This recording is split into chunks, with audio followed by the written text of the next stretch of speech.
Welcome to Bill Russo's Short Story Theatre. Today's story is not actually a story, it is more of an exercise to improve your vision. Not the sight of the eyes in your head. It is your mind's eye, we wish to sharpen. Your intuition.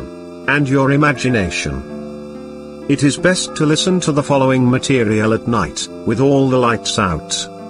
In the daytime, darken the room. Draw the curtains, pull down the shades, block out as much light as possible. If you are driving your car, please do not listen to this episode. Turn off your device or change it to something safer than what you are about to hear. Now that the motorists have left the show, you are still here. Excellent. Let's proceed. In order to receive the maximum benefit from this seminar, you must place yourself in the story. Yes, you, dear listener, are the main character of this experimental narrative. Think it over. I'll give you a few seconds to decide if you want to be involved in this seminar, or wish to be safe listening to old recordings of the Beatles on the YouTube Fab4 channel. Think about it. I will wait. You are still with us. Excellent. Remember, this is your story. You are the central character. Sit back, close your eyes and let your imagination run free. We shall begin now. If you are ready, let your imagination guide you as you travel along with us. Imagine that you have become enrolled in a very special school in the city of Boston. It is located in Kenmore Square, a short walk away from Fenway Park, where the great baseball pitcher Babe Ruth won 24 games for the Red Sox in 1917. And that was 5 years after Fenway Park was built. No, this is not about baseball, but you must try. You must try to absorb the history and the ambiance of one of America's most famous and oldest cities, for it is in this city where your imagination will teach you many new and fascinating things. Boston is the educational center of the United States, and each spring, 250,000 students, 250,000 people, attend one of the 54 colleges and universities in Boston. And at the head of it all is Harvard University, the School of Presidents. 8 of the U.S. presidents are graduates of Harvard. But you have not enrolled at Harvard, for as good as that school is, it cannot teach you what you're going to learn at the G.L. Institute. That is where you have enrolled. The G.L. Institute of Mind Expansion. Mind Expansion. By virtue of meditation and concentration, you're going to attend the G.L. Institute right now in your mind. It is morning. The sun is shining brightly. It is your first day in school. You have eaten a good breakfast, and you are ready to board the special bus that will take you directly to Kenmore Square. You'll know you're there when you see the giant red Citgo sign. That beacon has guided students and sports fans to Kenmore Square for many decades. It doesn't matter if you live in Burlington, Wyoming, Burlington, Vermont, or Burlington, Massachusetts. The bus will pick you up directly in front of your house. Even if you live in Springfield, the G.L. Institute bus will pick you up right in front of your house. Whether your home is in Springfield, Alabama, Springfield, Massachusetts, Springfield, West Virginia, Springfield, Illinois, Springfield, Missouri, or any of the other Springfields. There's over 24 of them in the United States. Any other Springfields, the bus will be there. You get the idea. The GL Institute bus will find you wherever you are. Right now, you are outside your home. You're waiting at the bus stop, and you'll know the bus. You'll know the bus, for it is painted the color of night, with golden splashes of bright yellow stars, arranged randomly and decoratively on the sides, on the roof, and even on the tires of the bus. Just like the outside, the inside of the bus is painted the color of midnight, with clusters of golden stars placed randomly on the walls, the ceiling, the seats, and even the floor. Try to visualize the bus. You will not be able to see the operator. The driver is in an enclosed compartment. Don't worry about that. Take a seat. There are plenty. In fact, you can have any seat you want because you are the only passenger. The doors to the bus are closing now, and the driver begins navigating the route to the school. Perhaps the bus will pick up other students soon. You hear the gentle hum of the vehicle's powerful motor. You are enjoying the temperature of the bus and the pleasant humidity of it. It's almost like being in a warm bath. The bus slows down and then stops. The doors open and stay open for about a half a minute. Nobody gets on. But, you can get off if you want to. The doors close.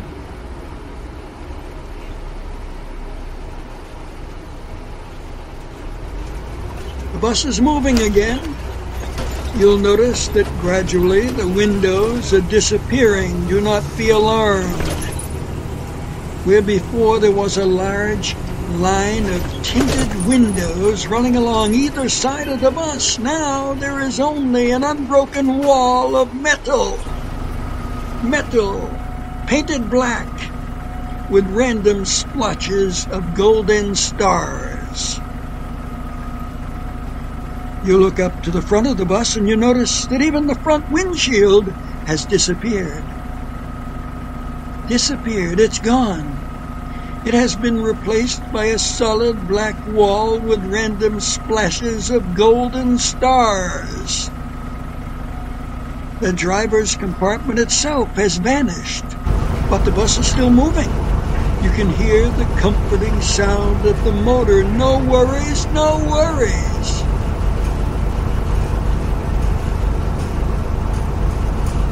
The bus stops again. The bus stops. The doors open once more. Nobody gets on. After about 30 seconds, the doors close and the bus begins moving again. Seemingly at every block, the big black bus of the GL Institute stops and opens its doors to pick up passengers, but you remain the only one on the vehicle. You begin to feel slightly uneasy and a little bit queasy. The bus stops again. You get out of your seat and you head towards the door. Perhaps you've decided to get off the bus and miss out on your chance to attend the GL Institute for Mind Expansion. You get to the front of the bus. You look towards the door only to find that this time, the doors did not open. The bus starts again. The bus starts up, and you go back to your seat.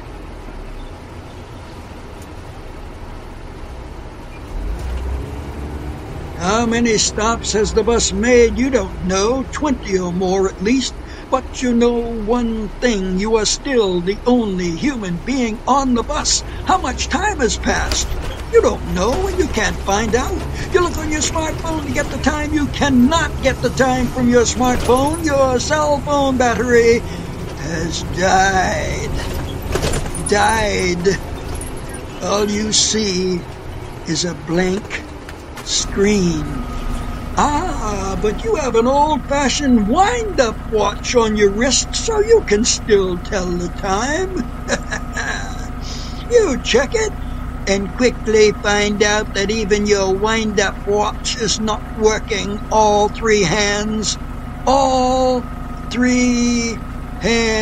the hour hand, the minute hand, and even the second hand have stopped. And they all stop on the midnight hour. 12 midnight. It could be 12 noon if this were a normal story, but it is not. So the hands have stopped at 12 midnight. Just as you realize that the hands of your wind-up watch have stopped, the bus stops. The doors open.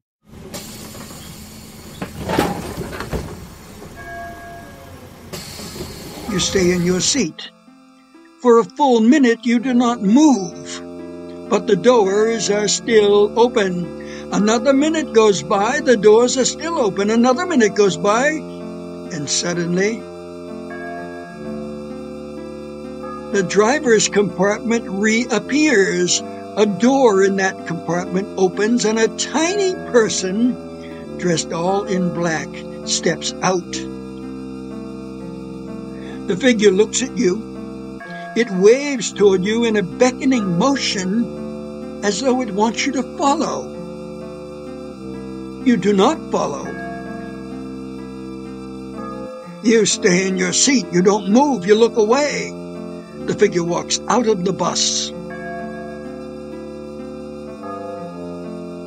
Another minute goes by, and another. And soon the full 10 minutes have gone by. The bus is still stopped. The doors are still open.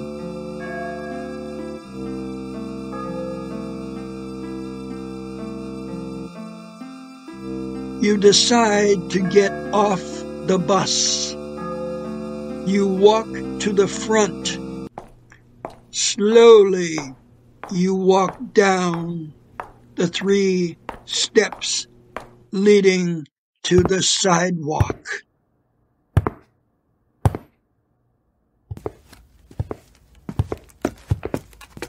The air is warm and wet, almost like a bath, more like a steam bath, but not hot. Warm, but not hot. It is very dark. No. It is far more than very dark. It is full dark. And there is no traffic, not a single car, and yet you are in a big city.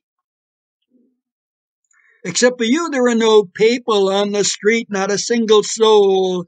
All around you are tall buildings, but there is no light. There is no light.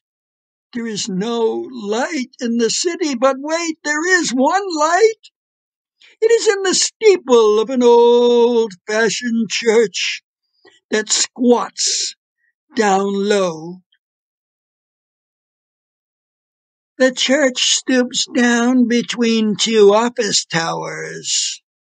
There is a clock in the steeple, and it is brightly lit from behind, giving the face an orange glow. It was shortly after 7 in the morning when you left for school, but you look at the clock tower now, and it shows that it is indeed midnight. Midnight, the same time at which your watch stopped.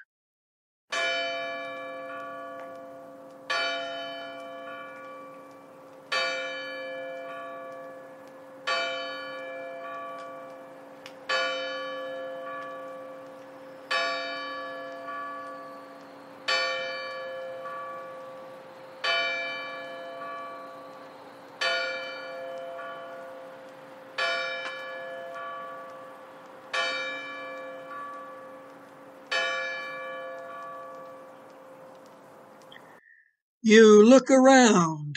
Blindness, bleakness, blackness everywhere. Everywhere except for the face of the clock in the church tower. Wait. Just a minute. There is another light. The ground floor display windows of one of the shops are lit up. Bright, warm, yellow-orange light shines from the windows and illuminates the sidewalk. Walk to the light. Go ahead. It will not harm you. Walk to the light.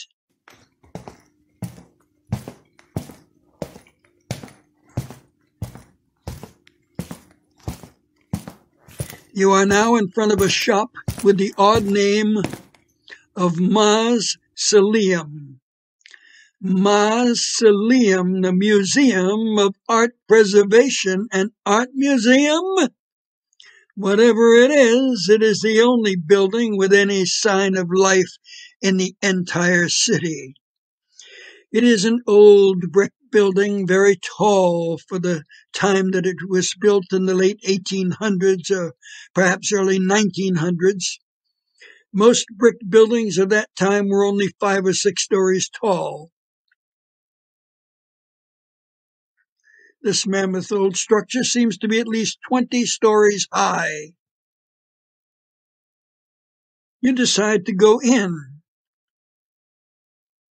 As you approach the door, it opens automatically, and you walk into an office reception area. It is a large room with a massive desk situated in front of a bank of elevators. Empty chairs line the walls of the room, cubicles fully outfitted with the state-of-the-art computers and workstations occupy much of the space in the center of the reception area. But other than you, there is no one in sight. There's a row of telephone booths on one wall. 8 old-fashioned phone booths in a row. You look at them. They have coin slots where people put nickels, dimes, and quarters in the slots to make phone calls. Curiously, there are no dials on the telephones. A sign says 5 cents for a local phone call. You pick up the phone and you hear nothing. You reach into your pocket and find a 5-cent piece. You put the nickel in the 5-cent slot and listen as it jingles its way down to the coin box. When you hear it hit bottom, there is a crackling noise, and then a lady's voice comes on, and she says, "Number, please. Number, please." You say 2177. Remembering somehow your great-grandmother's telephone number from about 100 years ago. The phone is ringing.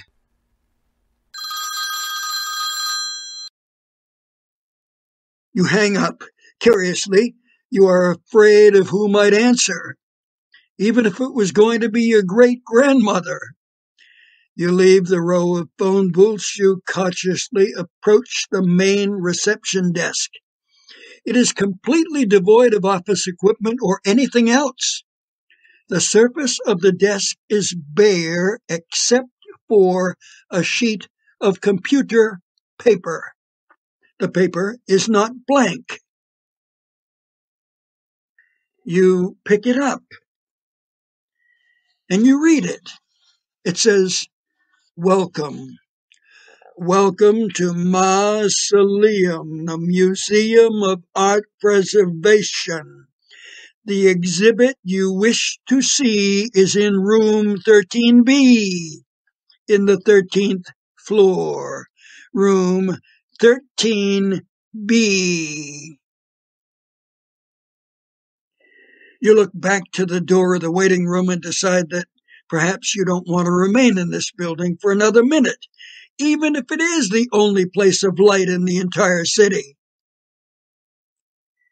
That reluctance that almost caused you to leave the building passes, and you decide to press on.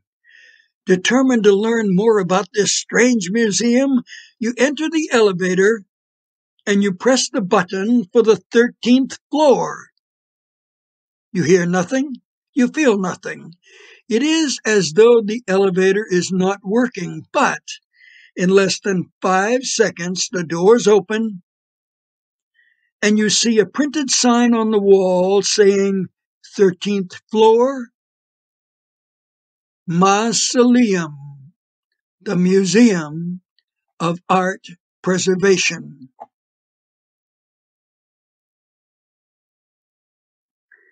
You are in the middle of the 13th floor.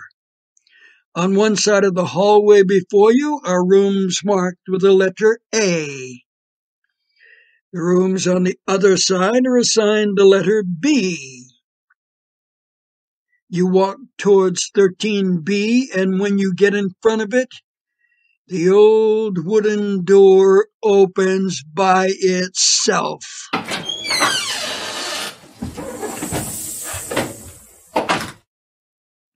You walk inside. It's a small room.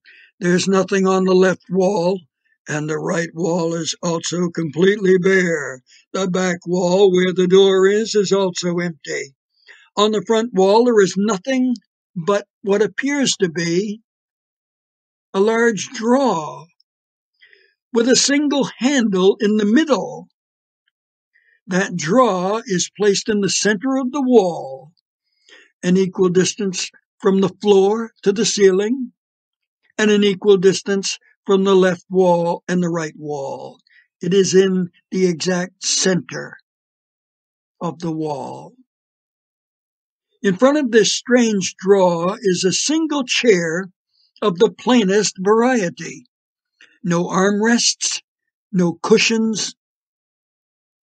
It is simply a plain, very spare, old wooden chair. You sit in the chair. As soon as you do, the drawer in front of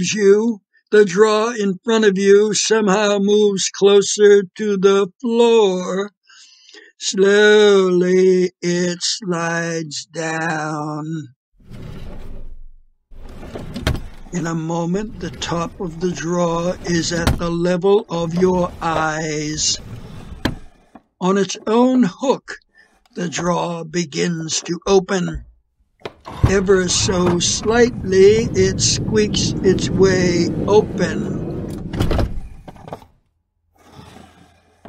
You can see that the drawer contains a body lying face up, but you cannot see the face because it was placed in the drawer with its feet at the opening and its head at the back.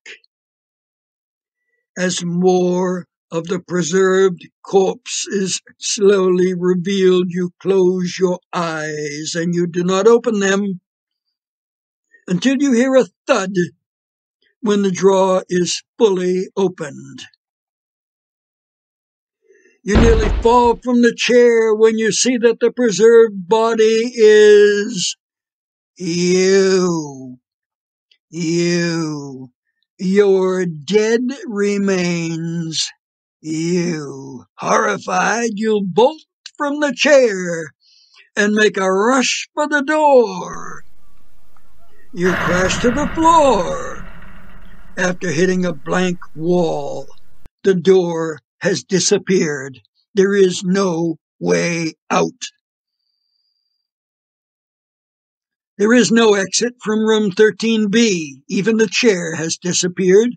Suddenly, you are very tired. You barely have the strength to lift your arm. You need sleep. You want sleep. But the floor suddenly is very hard and it is bumpy. It is not a floor anymore. It is a bed. A bed of nails. You're very tired. You want to sleep. You check the wall again, hoping the door has reappeared, but it has not. There is no way out. No way out. No way out. You are so very tired that you are in danger of falling down on that floor, which has now become a bed of nails. Your arm hits one of the spikes, and it punctures your skin. The pain is horrible. You spring up quickly and realize the only safe place in the room is in that drawer. That horrible drawer in which your body lies.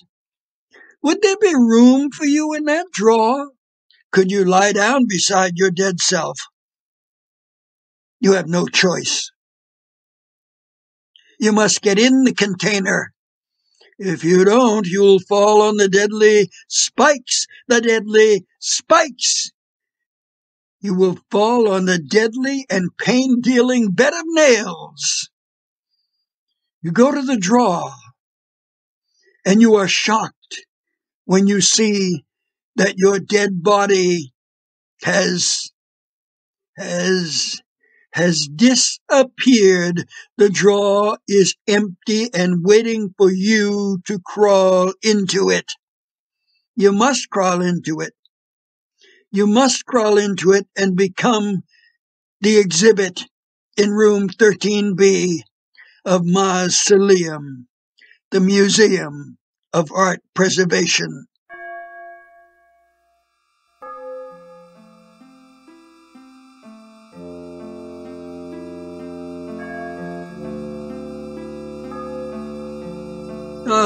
But you are spared from this fate. You are rescued from this death as you wake up from a bad dream.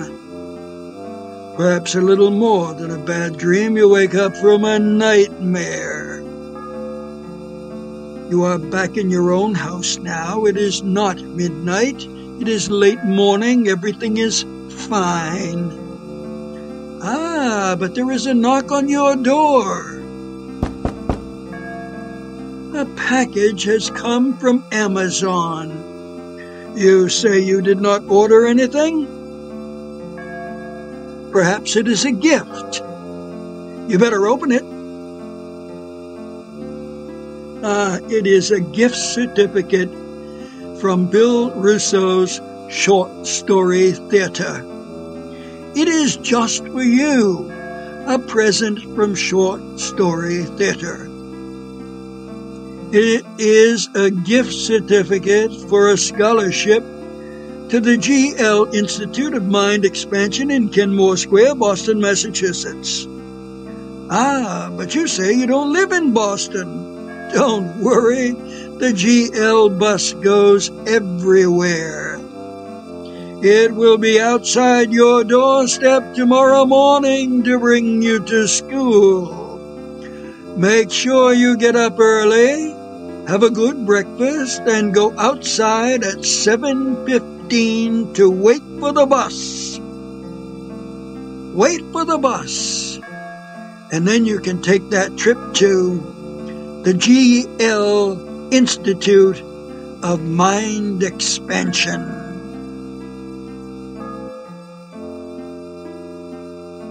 And so closes The Midnight Bus to Your Head, written by Bill Russo especially for Short Story Theatre. Bill also played the part of the narrator of the tale. If you have enjoyed our little play, please like us on Facebook and subscribe to the podcast on our home network, which is called Spreaker, like speaker, but with the letter R after the S. We're short on time, so goodbye for now. Come back again real soon, won't you?